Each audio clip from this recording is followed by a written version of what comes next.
নাম হচ্ছে পাকুত্তা, যাকে গোটা পৃথিবীতে আজকে একটি ব্যর্থ রাষ্ট্র হিসাবে মনে হয়, বা যা গোটা পৃথিবী এটা মানে যে ভারত ভাগ করে ধর্মের ভিত্তিতে যে দেশ তৈরি হয়েছিল পাকিস্তান, সেটি একটি ব্যর্থ রাষ্ট্র। শুধু আমরা আমরা যারা ভূমিষ্ঠ নাগরিক, শত বাধা বিপত্তি, ত্রুটি বিচ্যুতি, সীমাবদ্ধতা এসব থাকার পরেও আমাদের আপনার দেশ ভারতবর্ষ একটি সফল রাষ্ট্র হিসাবে গোটা পৃথিবীর কাছে পরিগণিত হয়েছে। এটা আমরা সকলেই জানি। এবং অনেক ত্রুটি বা সীমাবদ্ধ থাকার পরেও আমাদের দেশ নিয়ে আমরা গর্ব করে বলতাম যে আমরা সর্ববৃহৎ গণতান্ত্রিক দেশ এই পৃথিবী। আজকে এসে 2014 সালে কেন্দ্রে বিজেপি সরকার আসার পর আজকের দিন পর্যন্ত 2026 পর্যন্ত আমাদের দেশের সাধারণ নাগরিকের উপরে যে আক্রমণগুলি হয়েছে, আজকে দাঁড়িয়ে আমাদের মনে কোথাও সংশয় হচ্ছে যে আগামী দিনে কি আমরা এই কথা বুক থেকে বলতে পারবো যে আমরা পৃথিবীর সর্ববৃহৎ গণতান্ত্রিক একটি দেশ। আমাদের দেশের একটি রাজ্য পশ্চিমবঙ্গ, সেই রাজ্যের একটি বিধানসভা নির্বাচন হলো, যে নির্বাচনে আমরা মানে ওই 27 লক্ষ দৈব ভোটার, তাদের নাম ইচ্ছাকৃতভাবে নির্বাচন সংবিধান ভোটার তালিকা থেকে বাদ দিয়ে 27 লক্ষ মানুষ, এবং শুধু বাদি দিয়ে না,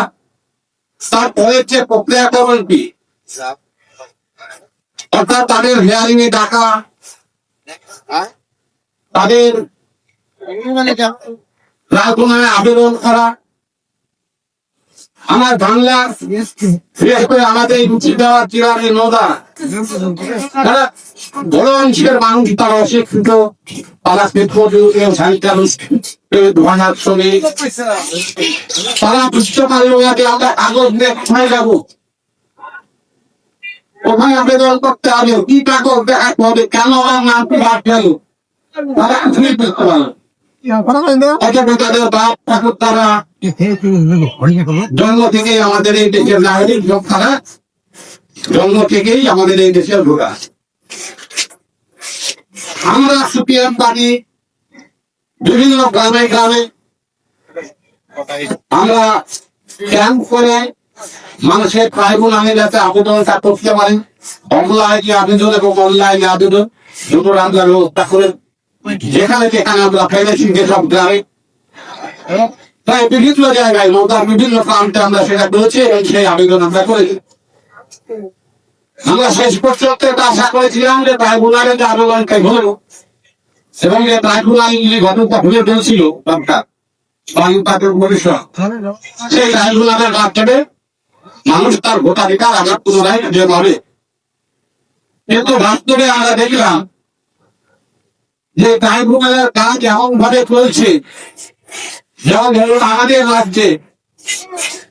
মধ্যে পশ্চিম মুর্শিদাবাদ আমাদের জেলায় নাম বাদ করেছে প্রায় 6.5 লক্ষ মানুষের নাম ভোটার তালিকা থেকে বাদ করেছে, তারা গত বিধানসভা নির্বাচনে ভোট দিতে পারে। এবং এই 3.5 মাস আমরা যে ট্রাইব্যুনালে আবেদন করলাম, আবেদনের করে দেখছি যে ট্রাইব্যুনাল মাত্র 112 কি 14 জনের মামলা নিষ্পত্তি করেছে এবং প্রায় 96% বা 95% মানুষ তাদের নাম আবার পুনরায় ভোটার লিস্টে ফিরে আসে। অর্থাৎ যে ট্রেনটা আমরা লক্ষ্য করছি যে 100 জন মানুষের ভিতরে 98 জন মানুষের নাম যদি ওরা যাচাই বাছাই করে তাহলে ভোটার লিস্টে তারা নাম নিয়ে আবার সংযোজিত হবো। কিন্তু এখানে কিন্তু সমস্যাটা হচ্ছে যে ট্রাইব্যুনাল তারা কাজ করছে এমন ভাবে যে 3.5 বছরে আমাদের জেলায় যেখানে বাতিল ভোটারের সংখ্যাটি প্রায় 6.5 লাখ, সেখানে ট্রাইব্যুনাল এই 3.5 মাসে মীমাংসা করছে মাত্র 114টা মামলা। তাহলে বাকিদের মানুষের সেই বিষয়টি তুলে রইব, তাদের যদিও